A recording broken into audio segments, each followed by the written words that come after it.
25% tariffs लगाने के बाद ट्रंप ने फिर भी चैन नहीं लिया, और जैसे ही उसको लगा कि भारत पे इसका कुछ खासी असर नहीं है और भारत स्टिल अपने जो ऑयल ट्रेड्स हैं उनको रशिया के साथ कंटिन्यू कर रहा है, ट्रंप ने वो 25% टैरिफ्स बढ़ा करके 50% कर दिए हैं, विच इज़ उन्होंने एडिशनल 25% टैरिफ्स हम लोगों पे इम्पोज कर दिए हैं in terms of our import duty. And उसी रिस्पेक्ट में अगर आप देखो तो ये एक काफ़ी सिग्निफिकेंट चैलेंज के जैसे आ सकता है, क्योंकि what all is wanted here is the very aspect कि हम लोग एज इंडियंस अपना जो भी ट्रेड है उसको ख़त्म कर दे रशिया के साथ, क्योंकि अकॉर्डिंग टू डोनाल्ड ट्रंप हम लोग by making trades with respect to Russia and with Russia हम लोग फ्यूल अप कर रहे हैं उनके बैटल टैंक्स को, और हम लोग उनकी जो वॉर मैकेनाइजेशन है, वॉर मशीनरी है, उसको सपोर्ट कर रहे हैं, जो कि हमको तुरंत से बंद कर देना चाहिए। अब बात यह है कि एक फर्दर कंट्री एक्सटर्नली आके अगर हम लोगों को कंट्रोल करने की कोशिश करती है with respect to imposing tariffs, तो ये कहाँ तक सही है। अगर आप देखो तो ये जो 50% टैरिफ है वो सिर्फ एज इम्पोर्ट ड्यूटी एग्जिस्ट करता है, जिसमें कि 100% तक टैरिफ लगा दिया है हमारी सारी कंप्यूटर चिप्स पे, जिससे जो भी मेड इन यूएसए चिप्स नहीं रहेंगी, फोन्स नहीं रहेंगे, टेलीकम्युनिकेशन की एस्पेक्ट में सेमीकंडक्टर्स नहीं रहेंगे, उन सब पे 100% का टैक्स है, विच इज़ जस्ट इनसेन। क्योंकि इस रिस्पेक्ट में अगर आप देखो तो कोई ट्रेड ही नहीं कर पाएगा। डोनाल्ड ट्रंप ने इस अनाउंसमेंट को करते हुए ये बोला है कि Apple is coming back home, क्योंकि एप्पल ने इसी के साथ प्रॉमिस कर दिया है 600 बिलियन यूएस डॉलर्स का इन्वेस्टमेंट, जिसके चलते 8% हाइक आई है एप्पल के स्टॉक्स में। तो इस रिस्पेक्ट में आप ये देखो तो ये तो एक तरीके से हेजमनाइजेशन हो रहा है, एंड ये जो पूरी एस्पेक्ट है उसके ट्रिगर्स को और हर चीज़ ढंग से ब्रेक डाउन करने के लिए मैं नंदनी आप सभी के लिए लेट्स क्रैक यूपीएससी सीएससी पे लेके आई हूँ इस पर्टिकुलर टॉपिक को, जिससे आपकी अंडरस्टैंडिंग जो है with respect to Trump's tariffs वो बेटर हो जाएगी। ट्रिगर पॉइंट क्या था उसकी अंडरस्टैंडिंग भी एक क्रिएट हो पाएगी, और इससे आप क्या ओपिनियन बिल्डिंग पे काम कर सकते हो वो भी एसेंशियली इंश्योर हो पाएगा। तो आपको करना बस यही है कि इस सेशन के अंत तक मेरे साथ बने रहना है, जिसकी रिस्पेक्ट में आपकी understanding with respect to this topic वो बेहतर हो पाए। तो चलिए बिना किसी देरी के ये जो सेशन है उसकी शुरुआत करते हैं और अपनी अंडरस्टैंडिंग को मेंटेन करना स्टार्ट करते हैं। तो सबसे पहले कवर करते हैं जो हमारे 100% टैरिफ्स की एस्पेक्ट है उसको ही, क्योंकि ट्रंप ने अनाउंस कर दिए हैं 100% import tariffs on computer chips. ये उन सारी चिप्स पे अप्लाई होगा जो कि आउटसाइड यूएसए बनी है, चाहे वो चाइना में बनी हो, चाहे वो इंडिया में बनी हो, चाहे वो ताइवान में बनी हो। कुछ कुछ एग्जेम्पशंस मिले हैं कंपनीज को जो कि यूएस में मैन्युफैक्चर करते हैं, बट मोर और लेस जो पूरी सिचुएशन है वो ये रहेगी, जिसकी रिस्पेक्ट में काफ़ी सिग्निफिकेंट डिसएडवांटेज हो सकता है जो सारी कंट्रीज चिप्स प्रोडक्शन में अभी फिलहाल इन्वॉल्व हैं उन सबको। अब ये मैटर इसीलिए करता है क्योंकि चिप्स जो हैं वो हर चीज़ को पावर करती हैं, चाहे आपके स्मार्टफोन ले लो, कार ले लो, टीवी ले लो,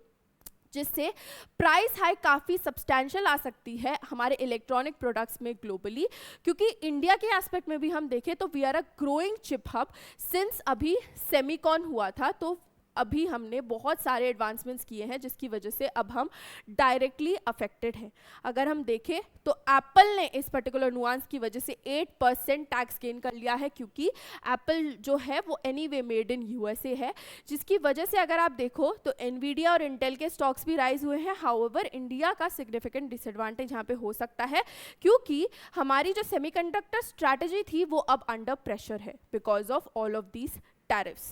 इसी रिस्पेक्ट में अगर हम देखें तो मेजरली जो ट्रिगर था वो इसीलिए आया क्योंकि सबसे पहले तो ट्रंप ने एग्जीक्यूटिव ऑर्डर साइन किया, चाहे वो 100% टैरिफ वाला हो चाहे ये हो, और ये सब सिर्फ कल रात में ही हुआ है माइंड यू, जिसमें एडिशनल 25% टैरिफ लगाने की बात की गई। रीज़न प्राइमरली यही दिया गया कि अगर हम ऑयल ट्रेड कंटिन्यू करते हैं रशिया के साथ तो ये जो टैरिफ्स हैं वो बढ़ते ही जाएंगे, and this essentially comes after the failed peace talks जो कि मॉस्को में हुए थे between Steve Witkoff and Putin. तो इसी रिस्पेक्ट में ये सारा जो ट्रिगर पॉइंट है वो आया विथ रिस्पेक्ट टू विच हमारा एज अ कंट्री काफ़ी नुकसान हो सकता है, जिसकी रिस्पेक्ट में मोदी जी ने हाउएवर अनाउंस किया है कि सब्सटैंशियल प्रॉब्लम फार्मर्स को फेस नहीं करनी पड़ेगी, जो लोकल ट्रेड्समैन है उनको फेस नहीं करनी पड़ेगी, बट कब तक is the problem. And USA तो हमारा अलाय हुआ करता था, फिर ये सब क्या चल रहा है। That is why it is very essential कि we as citizens of this country aware हो जाए इस रिस्पेक्ट में, जिससे we essentially know who is a friend and who is a foe. So इसी रिस्पेक्ट में अगर हम आगे बढ़ें और देखें कि कौन कौन सी सेक्टर्स मेजरली टारगेटेड हैं, तो इंडिया की एक्सपोर्ट जो कि इम्पैक्ट होगी इन टैरिफ्स की वजह से, वो होगी टेक्सटाइल्स में, जेम्स और ज्वेलरीज में, ऑटो कंपोनेंट्स में, सी फूड में, एंड जो अफेक्टेड इंडस्ट्री नहीं थी कल रात तक, इलेक्ट्रॉनिक्स, वो भी अब इस एडिशन में आ जाएगी। हालांकि फिलहाल जो अफेक्टेड नहीं है वो हमारा फार्मास्यूटिकल इंडस्ट्री है, बट वी नेवर नो कि ट्रंप कब इस पे भी टैरिफ्स इस्टेब्लिश कर दे। यूएस ने इस पर्टिकुलर स्टांस को बेसिकली जस्टिफाई करते हुए बोला है कि रशिया के जो एक्शन है यूक्रेन पे वो नेशनल सिक्योरिटी को एक थ्रेट है, और इंडिया अगर ऑयल इंपोर्ट करता है तो वो इनडायरेक्टली फंड कर रहा है रशिया की वॉर मशीन को, जिससे बाकी सारी कंट्रीज भी सिमिलर सैंक्शंस जो है वो फेस कर सकती हैं। Quote unquote Trump, he said that India doesn't care how many people in Ukraine are being killed. Therefore, we don't care about whatever money they make, they pay to us or they make it for themselves. So उस respect में ये काफ़ी ज़्यादा एक problematic statement की तरह उभर के आया है, जिसपे इंडिया ने भी रिएक्ट किया है बाय स्टेटिंग कि टैरिफ्स जो हैं वो अनफेयर हैं, अनजस्ट हैं और अनरीजनेबल हैं। इंपोर्ट्स जो भी एनर्जी सिक्योरिटी पे बेस्ड हैं वो 1.4 बिलियन लोगों को हेल्प करते हैं, दे फंड दीज मेनी पीपल,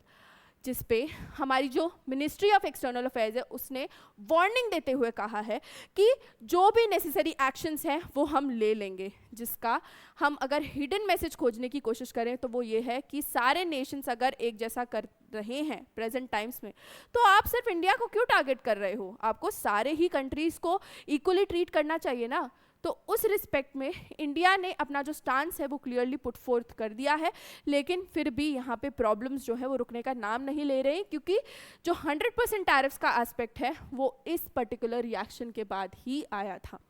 सो इसी नुआंस में अगर हम आगे चलें तो इकोनॉमिक फॉलआउट हो सकता है हमारी कंट्री का, क्योंकि हमारे 55% ऑफ एक्सपोर्ट्स जो है वो यूएस डिपेंडेंट है, जिससे 40 to 50% डिक्लाइन हमको एक्सपोर्ट रेवेन्यू में फेस करना पड़ सकता है, विच directly threatens millions of jobs in MSMEs. अगर आप हमारे FIEO का स्टेटमेंट देखो तो he said that it is extremely shocking, क्योंकि इम्पैक्ट जो है वो मैसिव होगा।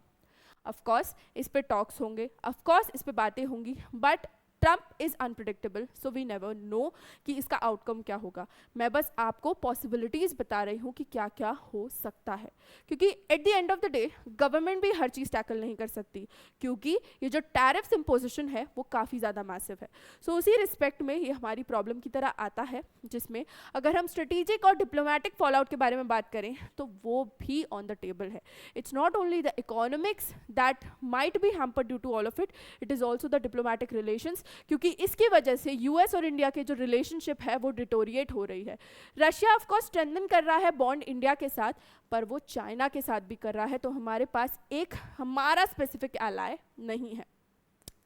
इंडिया जो है वो बैलेंस कर रहा है talks between western alliances and strategic economy, लेकिन यहाँ पे जो की क्वेश्चन है जो लाई करता है वो ये है कि दोस्त मोदी है या रशिया है, जो भी है, पर इंडिया क्यों इतना प्रॉब्लम फेस करे? इंडिया एक्चुअल में करे तो करे क्या? तो इस वजह से ये सारी जो प्रॉब्लम्स है वो फोकस करने में आ जाती हैं, जिस पे एक्सपर्ट्स का जो ओपिनियन है वो ये है कि इंडिया को इस टाइम पे काम रहना चाहिए, रिटालिएशन अवॉइड करनी चाहिए एटलीस्ट 6 मंथ्स तक। 6 महीने के बाद देखते हैं क्या किया जा सकता है, क्योंकि सेकेंडरी सैंक्शंस जो है वो डेंजरस हैं और ग्लोबल साउथ पे एक बहुत बुरा इम्पैक्ट डाल सकते हैं, जिसकी वजह से हमको काफ़ी ज़्यादा डिप्लोमेटिक यहाँ पे स्टांस लेना पड़ेगा। अब इस सब की वजह से अगली चीज़ क्या हो सकती है, हो सकता है इंडिया इम्पोज करे counter tariffs on US goods, हो सकता है कि ये एस्केलेट हो जाए एक फुल ब्लोन ट्रेड वॉर में, ये भी हो सकता है कि रशियन ऑयल बायर्स जो दूसरे हैं which is China and Turkey, उन पे भी ये सिमिलर सैंक्शंस लगाए जाएं, क्योंकि ट्रंप डायरेक्टली हिंट करता है कि हम 100% टैरिफ तुरंत से या जल्द से जल्द ला सकते हैं। सो इस रिस्पेक्ट पे बहुत सारी अटकलें हैं जो लगाई जा सकती हैं, लेकिन हम बस अभी फ़िलहाल वॉच डॉग्स बन के ही रह सकते हैं। अगर हम इस पर्टिकुलर नुआंस से जुड़े कुछ सवालों को उठाएं तो क्या ये सिर्फ अबाउट ऑयल है, या फिर यूएस फ्लेक्स कर रहा है अपने इलेक्शंस के पहले के एस्पेक्ट को कि वो सिर्फ यूएस पे ही फोकस करेगा? अगर आप देखो तो हमें क्यों यहाँ पे स्केपगोट बनाया जा रहा है इज समथिंग जिस पे हमको काफ़ी ज़्यादा सोच विचार करने की ज़रूरत है, क्योंकि अगर हम इन क्वेश्चंस को आंसर नहीं करेंगे तो हम कभी भी प्रॉब्लम की तह तक नहीं पहुँच पाएंगे। इसी के साथ मैं आप सभी के साथ एक अनाउंसमेंट शेयर करना चाहती हूँ। ज़न अकेडमी आप सभी की यूपीएससी सीएसई प्रेपरेशन जो है उसको सिंप्लीफाई करने के लिए लेकर के आया है ऑफर, जिसमें 22,999 प्लस 1 मंथ के फ्री एक्सटेंशन पे आपको मिल जाता है ये पूरा कोर्स। ये ऑफर जो है 8 अगस्त को ख़त्म हो जाएगा, तो आपको करना बस यही है कि NST लाइव का कोड यूज़ करना है, क्योंकि बैचेस हमारे लाइव होने जा रहे हैं एंड आपको अगर मैक्सिमम डिस्काउंट्स अवेल करने हैं तो आपको इस कोड का इस्तेमाल करना पड़ेगा, जिससे आपको मेरी अकाउंटेबिलिटी भी मिले और साथ ही साथ आप बेहतर तरीके से अपनी तैयारी भी यहाँ से स्टार्ट कर पाएँ। सो आज के लिए बस इतना ही। आपका जो भी ओपिनियन है इस मुद्दे पे हमें कमेंट सेक्शन में ज़रूर बताइएगा, क्योंकि काफ़ी इंटीग्रल है हमें इस पर्टिकुलर मुद्दे पे भी अपनी ओपिनियन को बिल्ड करना, ओपिनियन बिल्डिंग करवाना, ब्रेनस्टॉर्म करना, क्योंकि हमारे इंटरनेशनल रिलेशन की एस्पेक्ट में ये एक बहुत बड़ा मूव हो सकता है। सो यस, आज के लिए बस इतना ही। With this is me Nandini signing off for the day. Hope you like the session. Thank you so very much for watching.